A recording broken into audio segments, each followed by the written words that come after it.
menanti pertolongan Tuhan Yesus Kristus. Renungan firman Allah pagi hari ini berbicara tentang berdiam, menanti pertolongan Tuhan Yesus Kristus. Kita tahu sampai saat ini kita masih dalam fokus dalam pergumulan kita supaya keadaan kita, keadaan bangsa, keadaan pekerjaan, keadaan usaha, bisnis dan lain sebagainya dengan keadaan yang masih mengalami kesukaran seperti kita rasakan bersama akibat virus yang sampai saat ini masih ada di bangsa kita. Artinya bahwa memang keadaan bangsa kita belum ada dalam pemulihan. Sebab itu banyak himbauan-himbauan yang diberikan oleh pemerintah untuk rakyatnya, warganya, supaya warganya melakukan aktivitas ibadah, sekolah, kerja di rumah masing-masing. Kalau kembali kepada renungan pagi hari ini, berdiam, menanti pertolongan Tuhan Yesus Kristus. Kalau saya perhatikan berbicara berdiam, memang sangat sulit, ya, sangat sulit. Karakter atau sifat manusia untuk terus berdiam, ya. Sebab itu walaupun sudah disuruh diam di rumah, di mana-mana masih ramai. PSBB diadakan 2-3 hari masih betah, ya. Tapi kalau sudah 1 minggu sudah mulai nggak betah. Karena tidak betah itulah bertambah terus, ya, yang kena namanya virus corona ini. Ya. Di pasar-pasar tetap ramai, di mana-mana tetap ramai. Dari malam saya lewat di pasar Gresikan itu macet, ya. Kurang lebih jam 7:30 saya lewat di situ, ya, macet. Banyak orang, banyak sekali yang nggak pakai masker, ya. Itu artinya memang berdiam itu salah satu hal yang membosankan. Berdiam dan menanti itu adalah hal yang sangat membosankan. Kalau kita melakukan dengan kekuatan manusia, kita tidak mampu. Sebab itu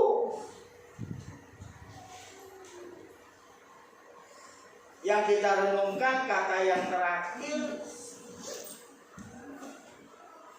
berdiam menanti pertolongan Tuhan Yesus. Artinya bahwa hanya Tuhanlah yang akan menjawab, yang akan menyelesaikan. Dan saya tahu virus ini ada di bangsa kita ini seizin Tuhan.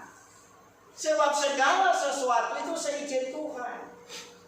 Kalau Tuhan sudah mengizinkan seperti ini, di baliknya kita ini harus mengoreksi. Ini teguran, ini peringatan yang datangnya dari Tuhan.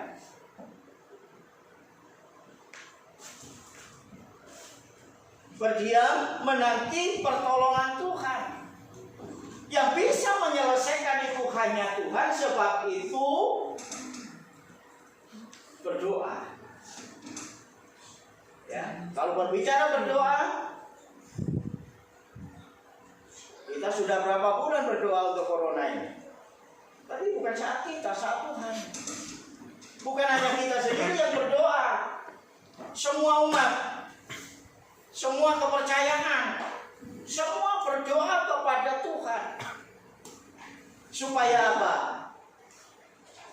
Supaya wabah virus corona ini cepat berlalu begitu. Nah, bagaimana kalau belum berlalu dan kita mengalami sampai saat ini? Sebab itu kembali kepada renungan ini, berdiam. Ya. Salah satunya yang bisa mengatasi supaya cepat pulih bangsa kita ini, kembali kita bisa ibadah di gereja, kembali kita melakukan aktivitas kita, berdiam.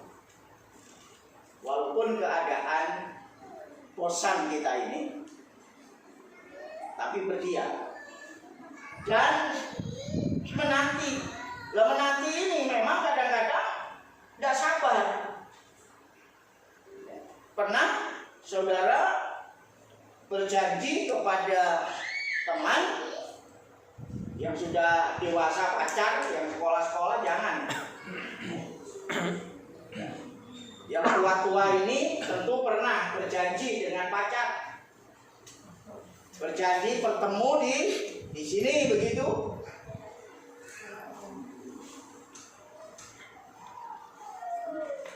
Laki-lakinya menunggu, gak datang-datang, menanti apa? Menanti kedatangan. Gimana sih kok nggak datang-datang ini? Kalau sudah menanti nggak datang-datang, apa yang terjadi? Gelisah, khawatir, khawatir, takut. Yang ditakutkan apa? Yang dikhawatirkan apa? Yang digelisahkan apa? Apakah dia datang apa enggak? Yang ditakutkan adalah tidak datangnya. Apa? Papi ini tidak mengalami juga begitu. Dulu papi masih pacaran, suka janji nih sama mami, datang ya di sini tak tunggu gitu. Lama nggak datang. Bisa ada ibadah kembali. Ya. Papi itu kan ada himbauan, ya, sholat Id, Idul Fitri di rumah. Ya ada yang di rumah, ada yang di masjid, itu hak mereka. Tapi kalau saya lihat himbauan itu melakukan di rumah, khutbah juga bisa di rumah, walaupun 3 menit, 5 menit khutbahnya, ya itu diadakan di rumah.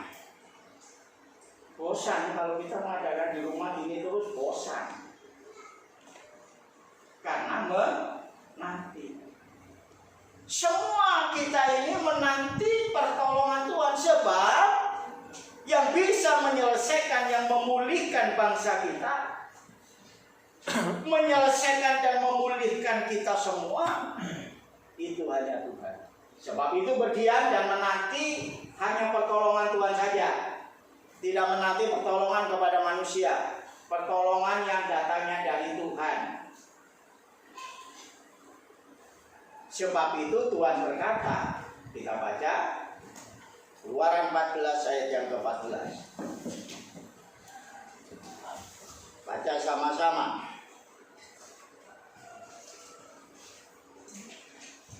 Baca sama-sama. Kitab Keluaran pasal yang ke-14 ayat yang ke-14. 1, 2, 3.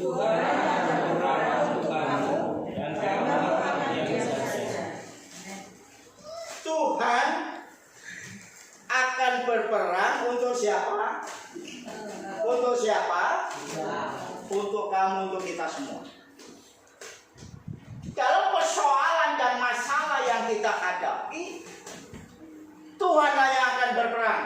Dan kita tahu kuasa Tuhan. Kuasa Tuhan tidak pernah berubah.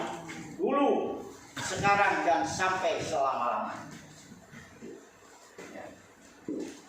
Kalau sudah Tuhan berperang, pasti menang. Tapi ada tapinya. Waktu Tuhan bukan waktu kita.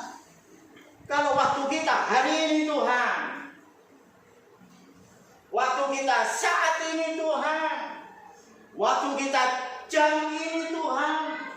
Pergumulanku Tuhan tolong. Itu kan kita. Ya. Itu keinginan kita. Tuhan bisa memberikan. Tapi kalau yang diberikan itu justru menghancurkan kita, ya ditahan dulu dong, nggak bisa. Yang SMA ini dari keluarga mampu, udah dibelikan sepeda motor, minta sepeda motor, belikan sepeda motor. Habis itu minta mobil. Ya. Orang tuanya mampu. Pak, minta mobil, Pak. Loh, papanya kalau memang memikirkan keselamatan anaknya, tidak mungkin langsung, oke lah sudah, milih aja mobil. Berapa harganya? Nanti saya transfer. Nggak mungkin begitu. Nanti dulu lah, belum waktunya. Mungkin nanti kalau sudah kuliah lah, udah menjelang dewasa lah. Itu namanya orang tua pasti, itu pasti. Saya sendiri aja manusia kan, orang tua. Wah, saya juga dalam hati saya ini. Saya ingin bagaimana nanti kalau saya diberkati Tuhan, ada kekuatan. Ya. Cucu-cucuku, anak-anakku kan sudah punya. Bisa, harus cuci dulu. Itu orang tua yang bijak. Bukan terus orang tua yang karena kasihan makan saja nggak apa-apa, nggak bisa begitu. Suatu saat saya ini jalan-jalan di Kuala Lumpur dengan mami, dengan teman bawa anak kecil. Anak kecilnya ini baru diberikan mainan. Barusan dibikinkan tas. Kalau kita percaya bahwa Tuhan itu akan berperang, terus akan berperang dalam persoalan masalah kita, ya pasti kapan pulih itu saat Tuhan. Tapi tetap kita sebagai umat terus berdoa, dan terus berdoa minta pengampunan, mengoreksi diri dan lain sebagainya. Dan saya tahu waktu Tuhan tidak lama. Kita akan dipulihkan, bangsa kita akan dipulihkan.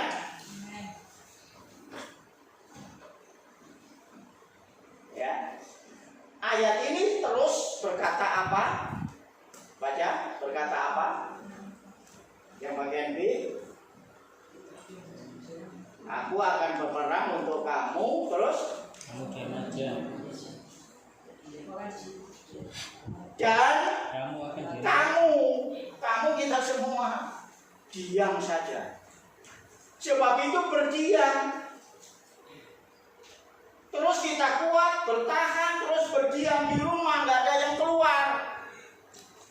Sebab Tuhan yang sudah berperang.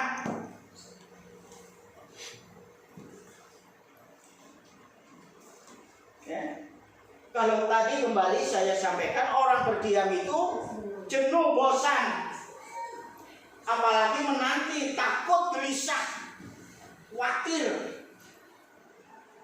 Tapi Tuhan katakan, kamu berdiam saja. Berdiam bagaimana? Apakah berdiam terus kita ini aku wis menengai gitu ya, berdiam kok ya menengai, turun ya tidur, makan, bangun, tidur lagi. 16, 17, 18. 1 Tesalonika pasal pasal yang kelima, ayat 16, 17, 18. Kita baca sama-sama. Sudah ketemu? Masih membalas-balik Alkitabnya? Kalau sudah nggak dibalik Alkitabnya, baru kita baca. Ini kelihatan kalau orang nggak pernah baca firman, susah. Orang Tesalonika dicari di Keluaran. Nah, Tesalonika, 1 Tesalonika bukan perjanjian lama. Kan kisah susah sekali. Ini artinya bahwa dia memang sering baca ini. Saking tekunnya ini membaca. Cari 1 Tesalonika aja sulit, tidak bisa. Bagaimana?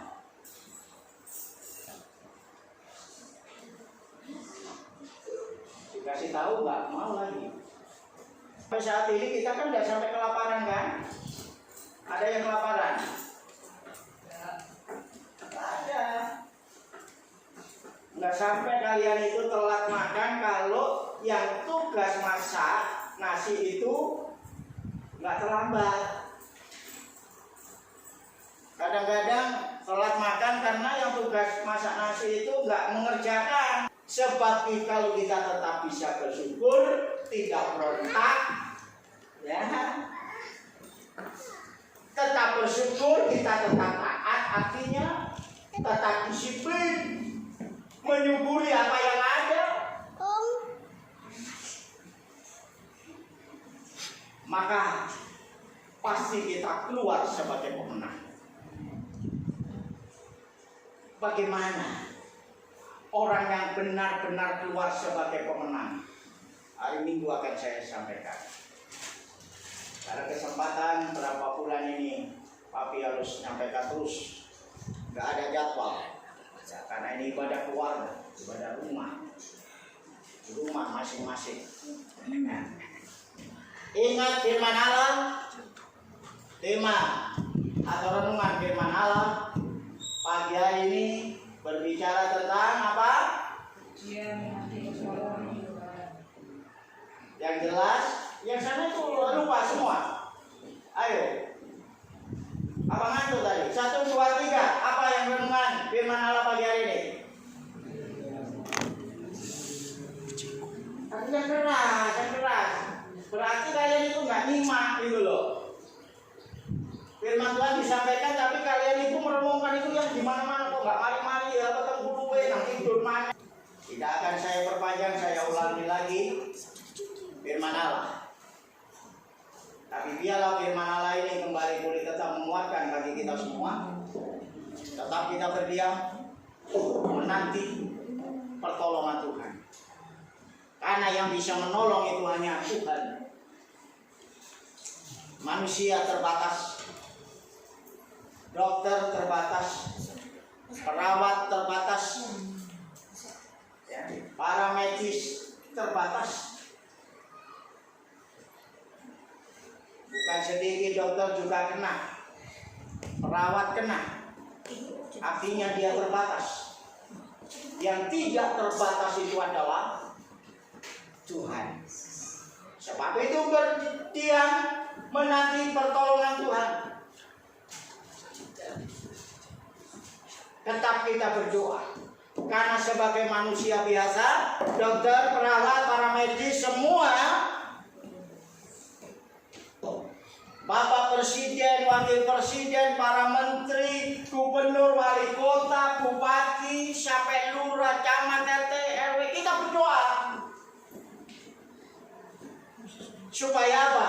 Supaya dia kuat, dilindungi Tuhan, dan mampu menjalankan tugas-tugas yang dia emban. Itu dengan kekuatan doa. Sebab itu firman Tuhan katakan berdiam itu adalah sukacita dan berdoa. Itu yang dikehendaki Tuhan. Kita tundukkan kepala.